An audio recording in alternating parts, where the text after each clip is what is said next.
Earth is a beautiful planet, but people don't always remember to treat our planet so kindly. Some places on Earth are overflowing with trash and junk. In fact, junk isn't just causing problems on Earth. Now it's even out there in space. Yep, space has trash.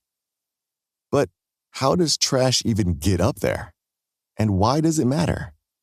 That leads to our key question for today. Why is trash in space so dangerous? Time to tidy up. Let's investigate. Humans have been launching spacecraft, like rockets, satellites, and probes, for decades. Based on what you already know, what is one reason humans have sent spacecraft into space? Spacecraft have allowed us to visit the moon and are even a temporary home for astronauts. And satellites, which never have people on board, circle the Earth to collect information and help us communicate over long distances. All spacecraft, from satellites to space stations, travel thousands of miles an hour. Even the slowest spacecraft travels hundreds of times faster than a car. When anything with mass moves, it has kinetic energy, the energy created by motion.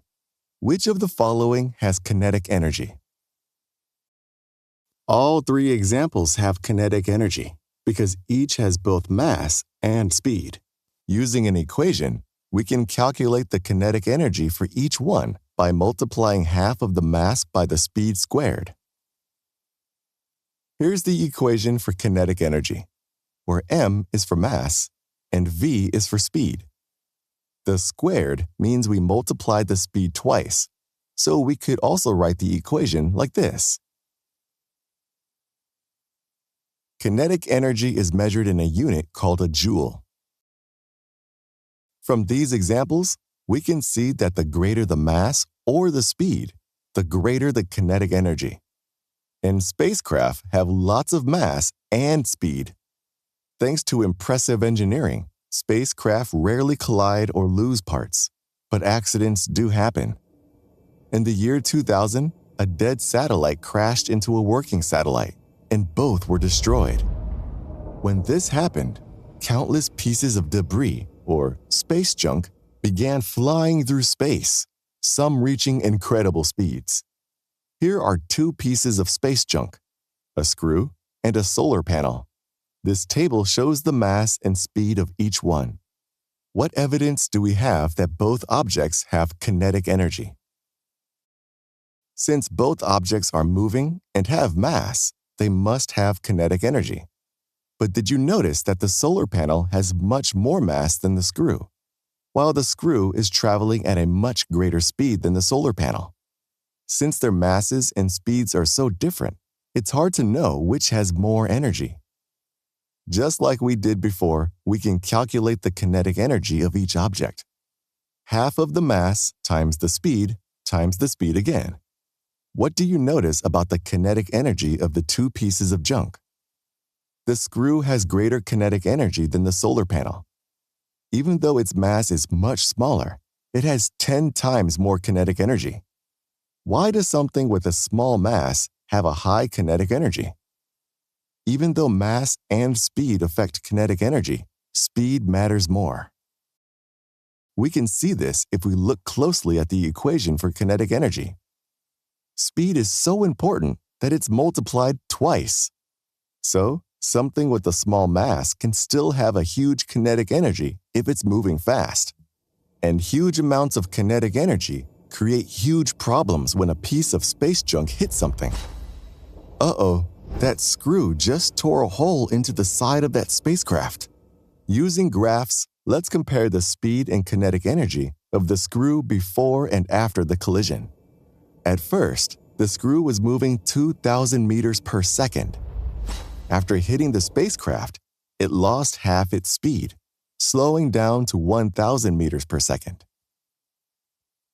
How much kinetic energy does the screw have after the collision? After the collision, the screw only has 1/4 the energy it had when it started. Losing half its speed took away 3/4 of its kinetic energy. But where did that energy go? into that explosive collision. The kinetic energy from the screw was transformed into heat, light, and the force that ripped a hole into the spacecraft. So back to the key question. Why is trash in space so dangerous? Even objects with small masses can have lots of kinetic energy if they're moving at high speeds. And space trash is moving at super high speeds. When this trash hits something, it loses speed and kinetic energy, much of which is transformed into damage or destruction. Collisions like these can cause damage to spacecraft and even endanger astronauts on the space station. Now that we've investigated, it's time to apply what you've learned. Kinetic energy doesn't just blow stuff up. It's also good for cleaning. For example, when certain metals are exposed to water and air, rust forms on the surface of the metal. To clean it off, we can use a sandblaster. Small pieces of sand, each with about the same tiny mass, are shot from this hose at high speeds. The purpose is to cause lots of tiny collisions between the sand particles and the rust on the surface, blasting it off. If there's a lot of stubborn rust, we may need to increase the kinetic energy of the particles of sand. What is the best way to give the sand particles more kinetic energy? Increasing the speed will increase the kinetic energy of each particle. That's because changes in speed will cause greater changes in kinetic energy. Let's see what happens if the speed is doubled from 100 meters per second to 200 meters per second. When the sand speed is doubled, the new kinetic energy is at twice the speed, the sand has 4 times the kinetic energy. That's because kinetic energy depends more on speed than on mass. When they hit the rust, the sand particles lose speed and therefore kinetic energy. This is the energy that knocks the rust off of surfaces, making them smoother and shinier. So even something as tiny as sand can have plenty of kinetic energy when moving at super high speeds. Now that you've applied what you've learned, let's wrap it up. Kinetic energy depends on mass and, especially, speed. As sandblasting and space junk show us, even the tiniest objects can carry an incredible amount of kinetic energy if they're moving fast enough. That's all for this time. Don't forget to keep asking those key questions.